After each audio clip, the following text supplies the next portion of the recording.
Olive Barrows. Right. It is Sunday, the 1st of June, 2025. Happy Madaraka Day. I don't know how happy it is for some people. We have some journalists injured today, as well as members of the public, as they're looking to access the Raila Odinga Stadium in Homa Bay. But for the whole part, it's still Madaraka Day. We wish you, around the country, across the region, around the world, happy Madaraka Day. We have a great show for you today, folks, including our weekly feature, Citizen Planet, on eucalyptus trees. Yeah, that's right. And the effect they're having on the communities. They call it blue gum. They call it what? Blue gum, that's the other word. Oh, okay. I didn't know that. Start tweeting at Kananga Chef. At O Barrows at Citizen TV Kenya. Hashtag is Sunday Live. Sunday Live begins right now. Tonight. We should do compensation to families of those who died and those who were injured so that we can have a closure to this chapter of our national history. Go beyond the apology. ODM leader Raila Odinga tells Ruto administration to compensate victims of anti-finance bill protests. Tulikaa hata sikujua tulimaliza saa ngapi. Mimi nimejikuta tu tumefika asubuhi. The Homa Bay frenzy. Locals spent night at Raila Odinga Stadium to secure their seats ahead of the Madaraka Day celebrations. She's just trying to fight for all our rights, for the rights of all of us. So just speaking her like that, misioni kama ni sawa. Arrested over Finance Bill 2025. Family and activists demand release of online activist Rose Njeri. Nyinyi ni wajinga kiasi gani? How foolish are you, members of parliament from this region? William Ruto is laughing at you. You are fools. An angry former Deputy President, Rigathi Gachagua, tells Ruto-allied Mount Kenya MPs.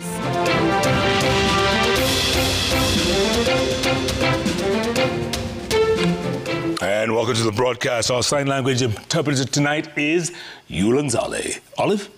We begin with our coverage of Madaraka Day national celebrations and the unresolved plight of last year's anti-finance bill protest victims. ODM leader Raila Odinga has called on President William Ruto to compensate the Gen Z protesters who lost their lives or were seriously injured, saying this is the only way for the country to heal and move forward. As Emmanuel To now reports, the former premier has also urged respect for devolution, warning the president to guard against any encroachment on county government powers.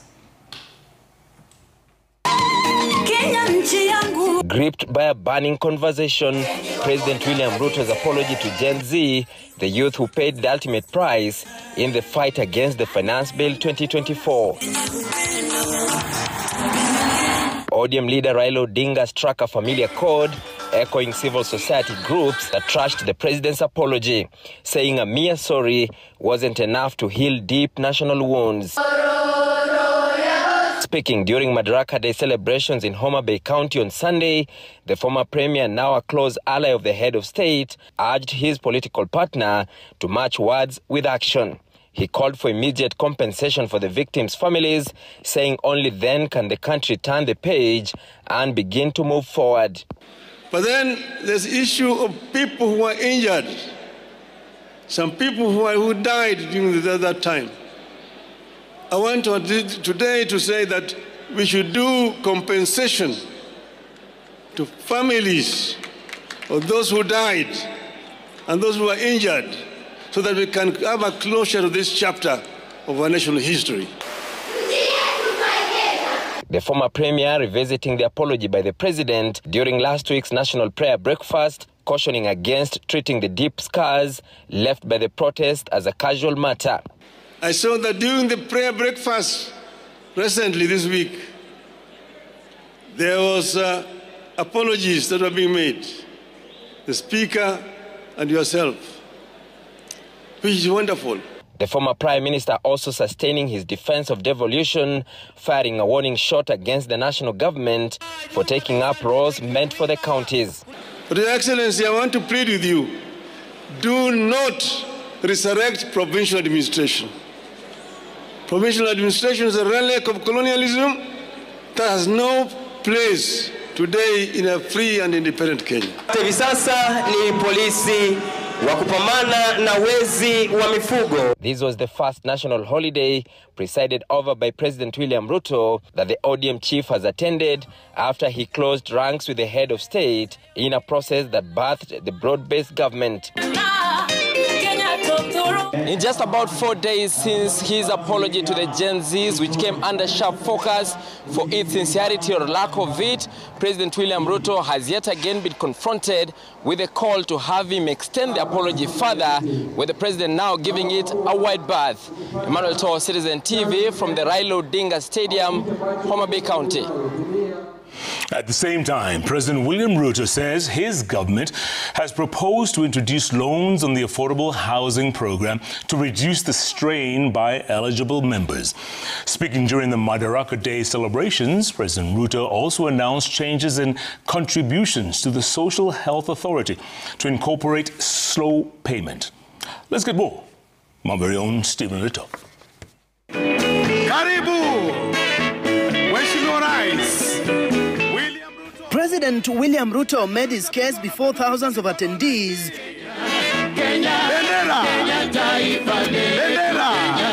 In this year's Madaraka Day celebrations, focusing heavily on the Social Health Authority and Kenya Kwanza's key pillar, the affordable housing. President Ruto said his government has prepared far-reaching amendments to the affordable housing to bring on board loans with lower interest rates. In recognition and appreciation of the sacrifice made by patriotic Kenyans through their contributions to the housing levy, I am pleased to announce today that we shall be proposing to Parliament a reform to the law that will allow any contributor to access an affordable home loan of up to 5 million shillings at a single-digit interest rate, applicable towards any housing unit in the market. President Ruto says this will reduce the burden on contributors. This facility will also enable contributors to offset existing mortgages, offering greater flexibility in their housing journey and allowing many to significantly ease their home financing costs. These reforms will ensure that every shilling contributed to the housing levy works for the contributor, whether through access to affordable housing, home loans, or mortgage relief. The government also says it has been impressed by the Social Health Authority SHA and wants to make it easier for Kenyans who cannot afford bulk payment following concerns over the number of contributors from the informal sector. To address persistent challenges such as irregular premiums and other contributions among informal sector workers, we are introducing an innovative and inclusive payment solution called Lipa Sha Pole Pole or Lipa Sha Mos Mos. This initiative enables Kenyans to remit their annual SHA contributions through flexible, manageable installments, whether monthly, weekly, or even daily. Tazama Mheshimiwa Rais. President Ruto's Madaraka Day goodies also saw the government announce the creation of over 100,000 jobs through the Climate Works program targeting the youth. Kenya Police Service, chini yake Superintendent Julius Kemoi. According to President William Ruto, his proposed changes to his flagship projects in his administration, that is the Affordable Housing and the Social Health Authority, is aimed at reducing the strain amongst Kenyans who wish or want to take up the projects. Stephen Leto, Citizen TV, Homa Bay County. President William Ruto has dismissed opposition efforts to derail his re-election bid, expressing confidence in securing a second term come 2027. Speaking in the Luo to connect with locals in Homa Bay, Ruto underscored his commitment to national service. Former Prime Minister Raila Odinga rallied the region behind his broad-based arrangement with Ruto, calling it the surest path to shared prosperity, a view echoed by Deputy President Kithure Kindiki and host Governor Gladys Wanga. Seth Olale reports from the Nyanza region. Chants of Kazi Bila break reverberated through Homa Bay's Raila Odinga Stadium as President William Ruto was greeted with wild cheers upon his arrival for the 62nd Madaraka Day celebrations. The Commander-in-Chief responded to the charged crowd, brushing off efforts by his political rivals to derail his re-election bid. He assured his supporters that he is unfazed by the noise and remains confident of securing a second term in the 2027 general election. One waonge wasiwasi, one waonge watch, one wachodho mana teach. Kwa Mheshimiwa Kindiki na Mheshimiwa Raila pengine amuelewi hiyo lugha, inamaanisha hatuna wasiwasi, hatuna midomo mingi, tunachapa kazi. Ile kazi bila break ndio tunachapa. People should be united without any discrimination on the basis of gender, on the basis of tribe, on the basis of religion, and on the basis of culture. This is what our founding fathers wanted. Nakushukuru Mheshimiwa Rais, na mimi nataka nikuambie nitaendelea kusaidia vile unajaribu kuunganisha Kenya. Nimshukuru mzee wetu Mheshimiwa Raila Odinga ambaye ni kiongozi, amesukuma siasa ya Kenya kwa muda mrefu before some of us even arrived in the scene.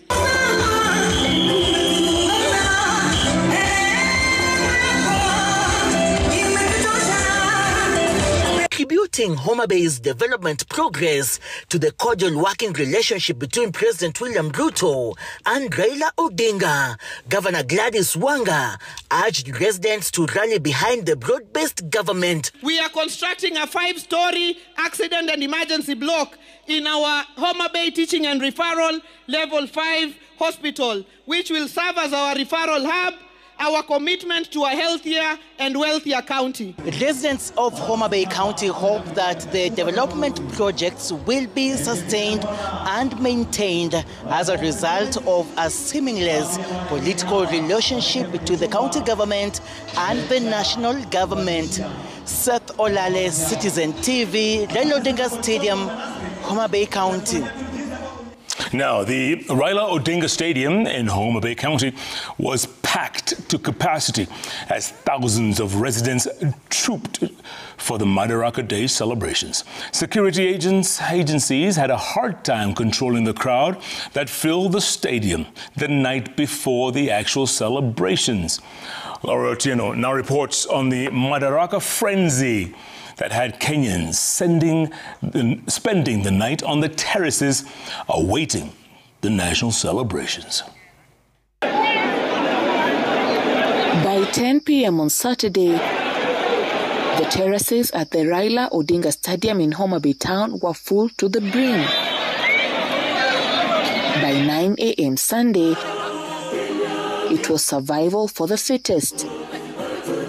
The 12,000 capacity stadium was packed. Some of those present opting to stand in drainage systems. Niliingia hapa jana saa 5 usiku kwa sababu nilijua nikichelewa kufika katika uwanja huu wa Raila Stadium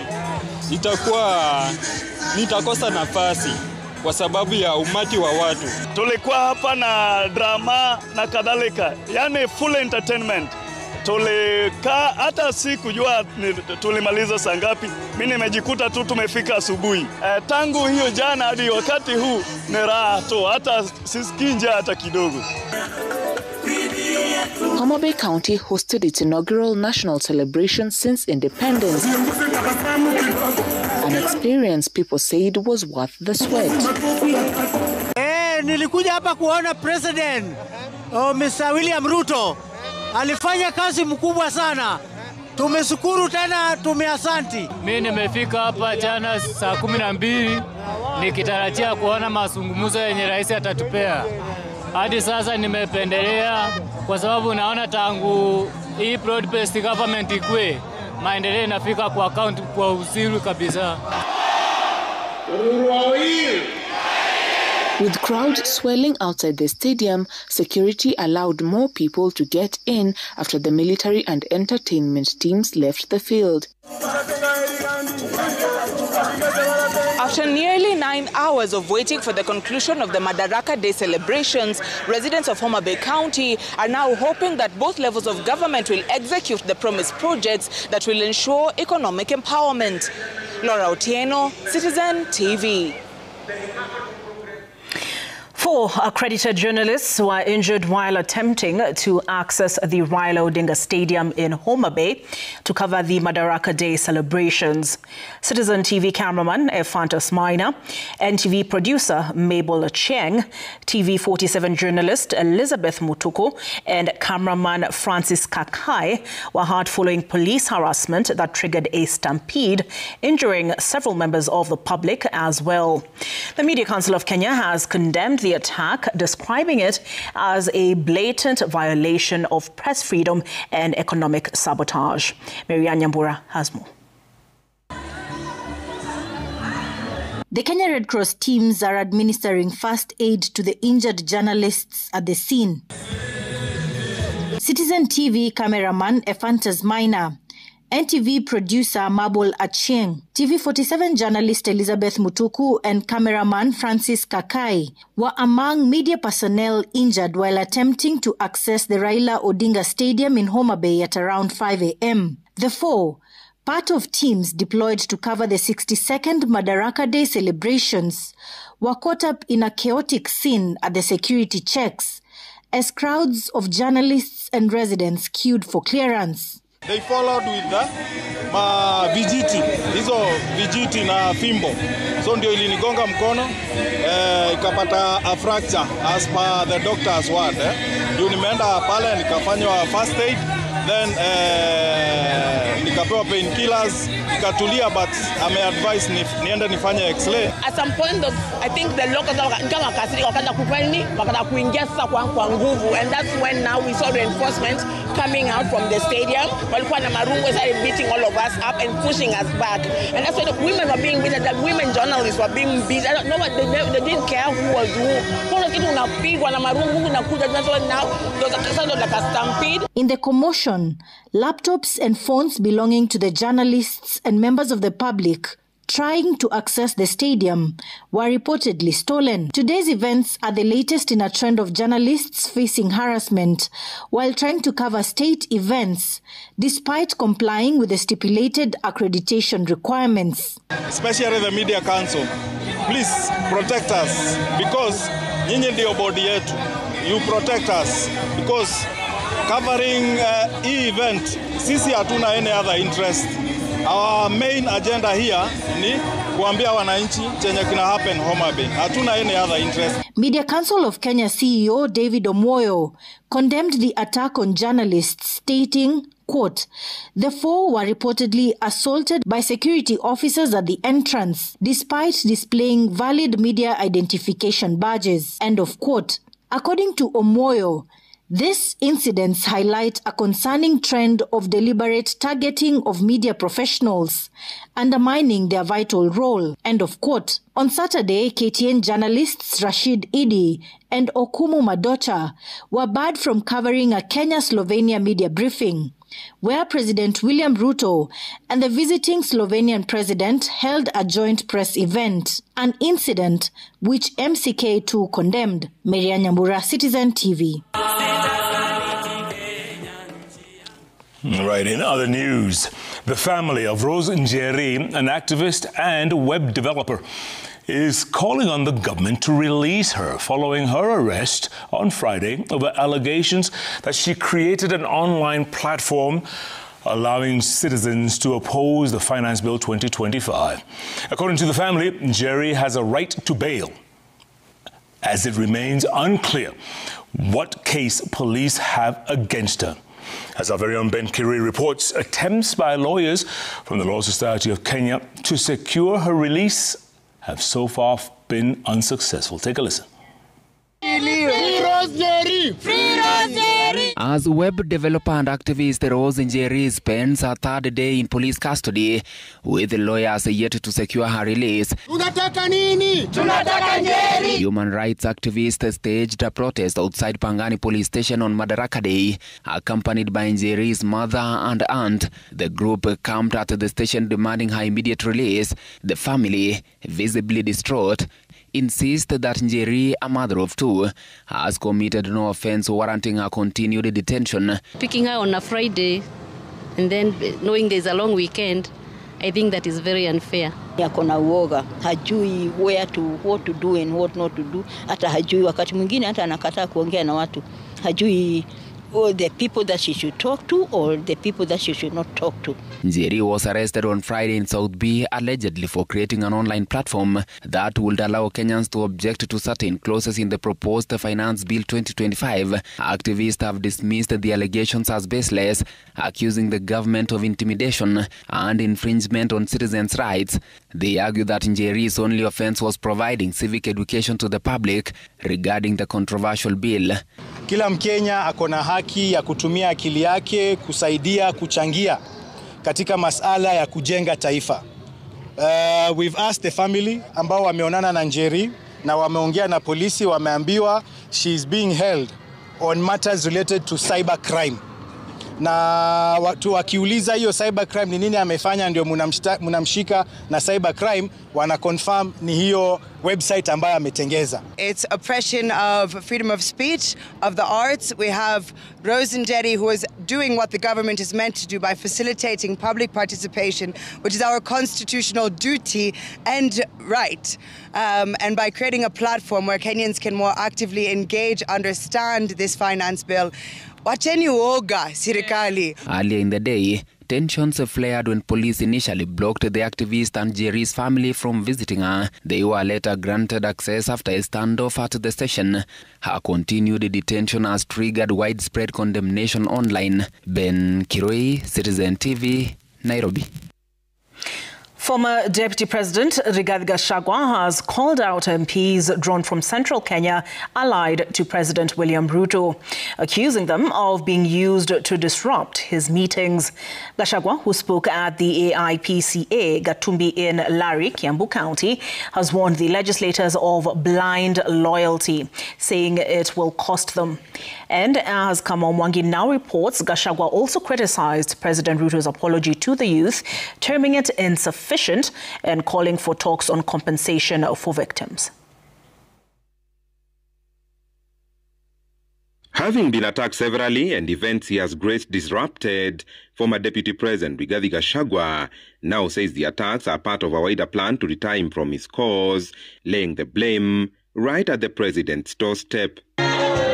Speaking at the AIPCA Gatumbi in Lari constituency, Gachagua says the head of state has been using legislators allied to him from central Kenya to hire goons who in turn disrupt some of the events he's invited to.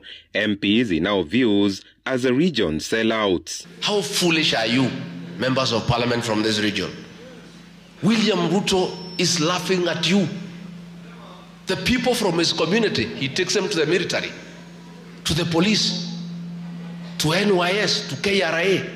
Lakini watoto wa mlima, chukueni, wapatie pesa, watupe mawe. Wapige viongozi yao. Wakimaliza na hiyo kupigana, wachukue hiyo pesa wakakunywa nini? While citing their All-Star as the region's first order of business at the ballot in 2027, the DCP party leader wants the Mount Kenya populace to do a thorough job in electing leaders he describes as being of a high moral compass and ones that can stand their ground even under coercion. William Ruto akimwambia kwenda kupitisha finance bill, mnaenda mnapitisha. Akimwambia ni mbaya, mnasema yesa. Akimwambia mwenda fukuza deputy president, mnaenda mnafukuza. Akimwambia nendeni mupige kanisa mawe, mnaenda mnapiga. You are an embarrassment to the people of this region. Inatuudhi, inatuuma, inatukera kwamba unatuma watoto wetu, unawapa pesa waje waharibu mikutano ya Rigathi Gachagua. Tafadhali tukome. Siasa yako fanya, wachana na Rigathi Gachagua.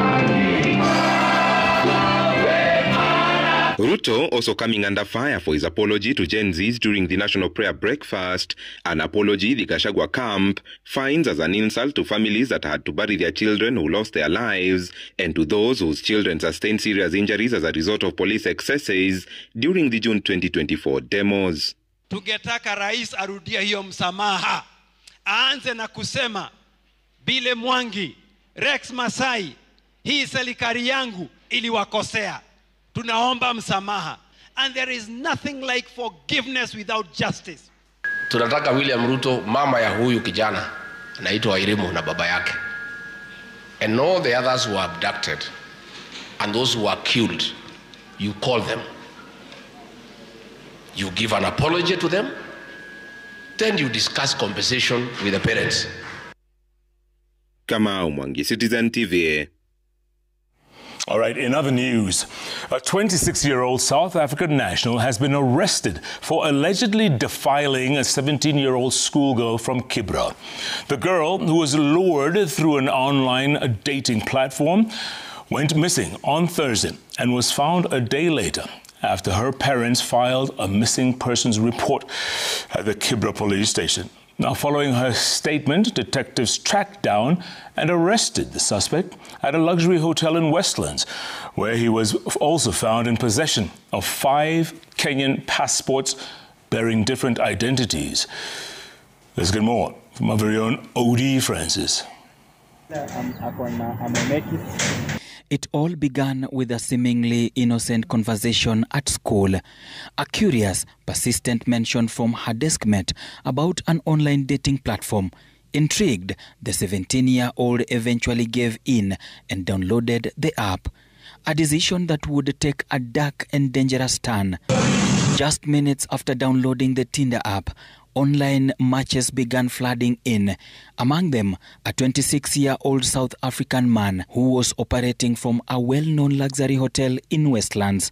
We met on a dating app called Tinder. I asked her how old she was. She told me she's 18 years old, as it was also on the Tinder page. I asked her, can she show me her ID? She said, my ID is at home. So I confirmed with her 3 times, but you don't really look like you are 18. She was like, no, my birthday was yesterday. Within just days of connecting through the app, the 17-year-old had been lured away, leaving home without a word. When her disappearance became clear, her worried parents filed a missing child report at Kibera police station, prompting immediate investigations. Msichana huyu wangu naye kupotea. Sikulala, nilikonjoa usiku mzima. Juu sijaiona hivyo. Nilisema mtoto wangu amekidnapiwa, amepelekwa wapi, ameuliwa, sikulala. Sikulala. Sasa by 5:30 nilikuwa shule. Nilianzia hapo. Mwalimu akaniambia mtoto alitoka shule vizuri, rafiki yake tumempata shule. Sasa ndio ikawa police case sasa. Tukaanzia hapo. Detectives were swiftly led to the hotel, where a search uncovered several used condoms and a more disturbing find. 5 Kenyan passports. 4 were brand new and belonged to different individuals, while 1 had travel history indicating trips to South Africa. So this passport, actually, they were not supposed to be with me. They were supposed to be with the manager of the company, which I stay with there in Landmark. So right now, he went to Europe. He was like, can you keep this for me? Because he's the manager responsible for that. At the time of his arrest, the suspect claimed to be an employee of an international betting company. He is currently in custody at the Kibera police station as detectives pursue critical questions, including how a 17-year-old minor was granted access to a hotel that requires identification for entry. The family, still reeling from the ordeal, is now hoping justice will be served. Kijana nikaitiwa tukaongea. Ati naomba msamaha. Nani? Kijana. Sasa wewe tunaweza ongea. ile kitu utataka. Sasa usijaribu kunipeleka mbele. Najua nimeharibu mtoto. Huku ni wapi wewe ukiangalia? Na ni mtoto wa 17 years.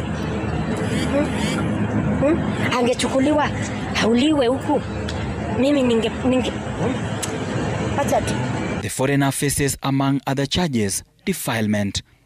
Ode Francis, Citizen TV, Nairobi.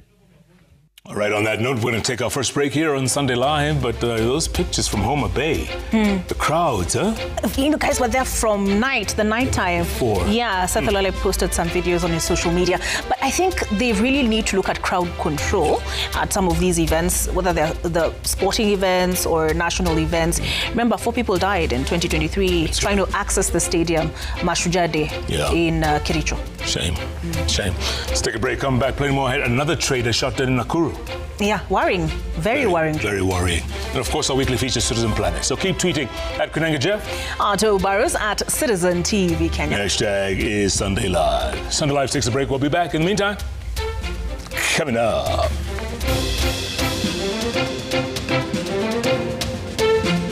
Coming up, another trader shot dead in Nakuru. The latest victim in a growing wake of insecurity gripping the town. We were in need of classes at a very fast rate. Partnering with SBS enabled us to have excellent classrooms. We had confidence in them. Afya bora huanza na chakula bora.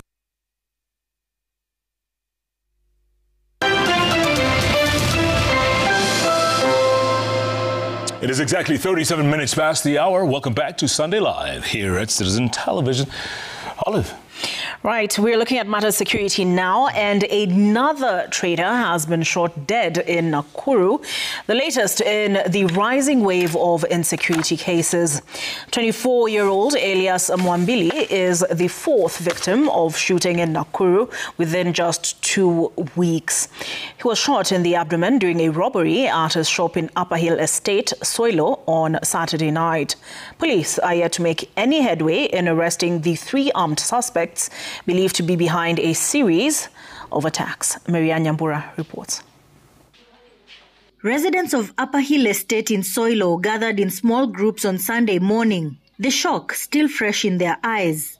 They spoke in hushed tones, trying to make sense of Saturday night's deadly robbery. The incident claimed the life of 24-year-old Elias Mwambili, a young trader accosted by 3 attackers at his shop. He was shot in the abdomen and succumbed to his injuries while being rushed to the hospital. Ilikuwa saa 2. Tuliposikia hiyo kelele, nilikuwa pale kwa salon, nilikuwa nashukana. Nikasikia kelele, kuchungulia, tukafungua mlango. Kufungua mlango ndio tuliona wale watu walikuwa 2 ndani. Walikuwa wanamchapa huyo mwenye alikuwa anauza kwa hiyo duka. Wamemtoa nje, wamemchapa, wamemkatakata na panga kwa mgongo. Sasa tukafunga mlango na dirisha. Kutoka hapo ndio tukasikia mlio wa risasi imemgonga, na huyo jamaa ameacha kuscream, amenyamaza. 2 of them had machetes and they were using that to assault him.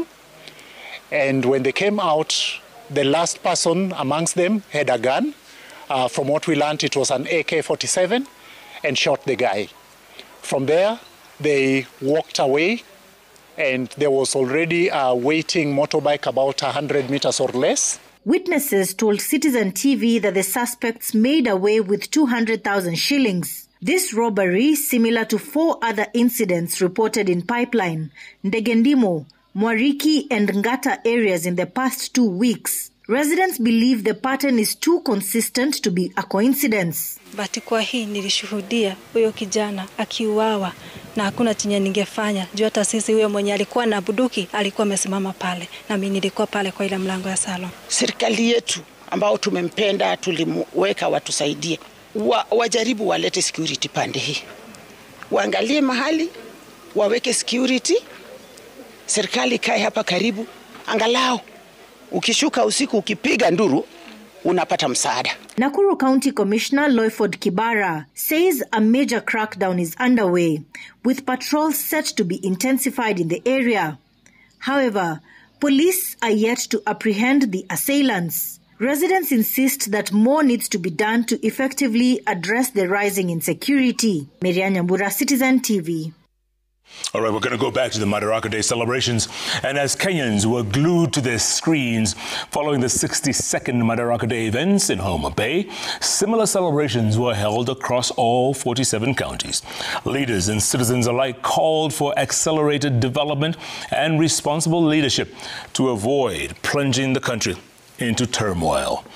Very own Citizen TV's Crispin Otieno with a report on Madaraka Day celebrations across the regions. Karibu! Mheshimiwa Rais.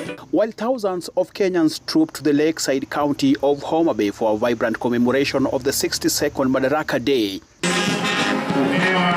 just across the border, the neighboring county of Kisii marked the day with its own celebrations at the Gusii Stadium.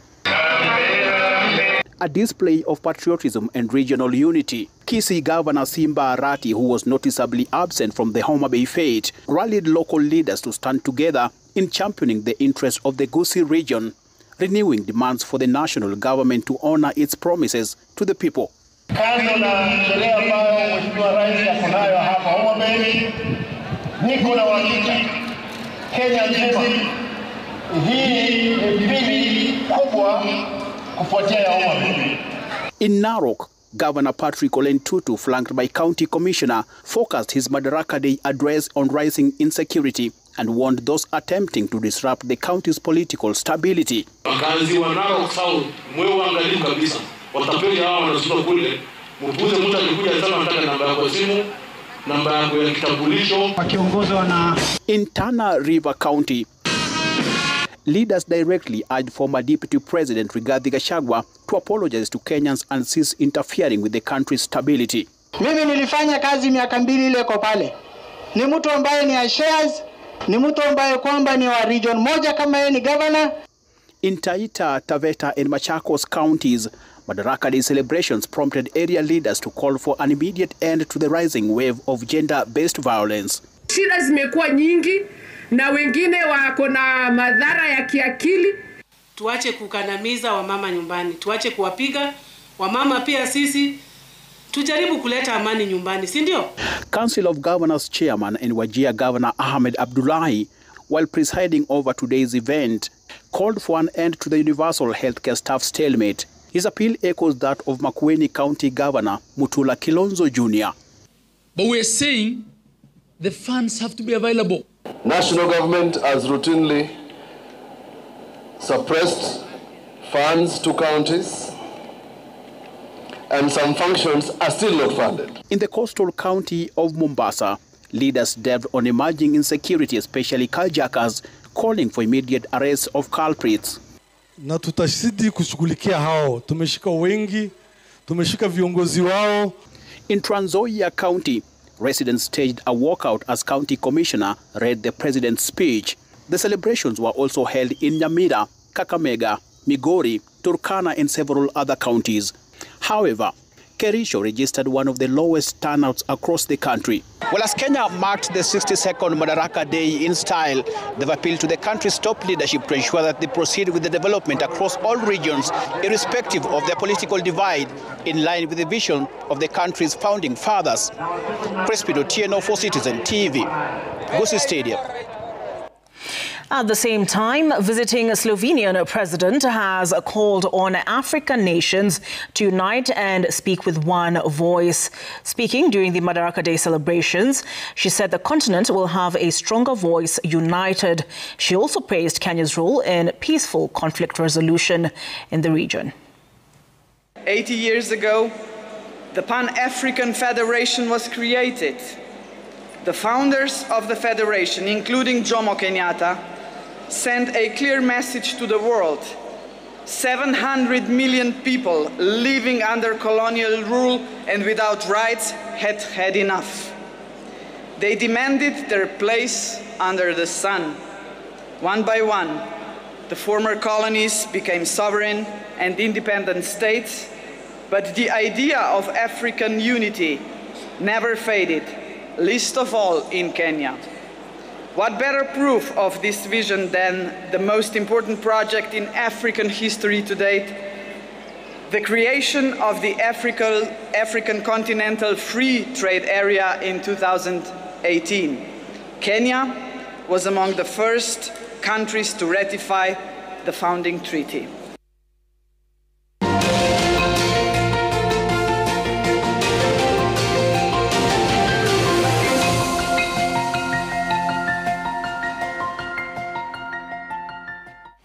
You saw the Slovenian president right there. Yeah, she has a great sense of rhythm. You were saying she was dancing? She was. In Homa Bay? Yes. Oh, all right. Yeah. All right. Like some people, kidogo 2 left feet. She was good.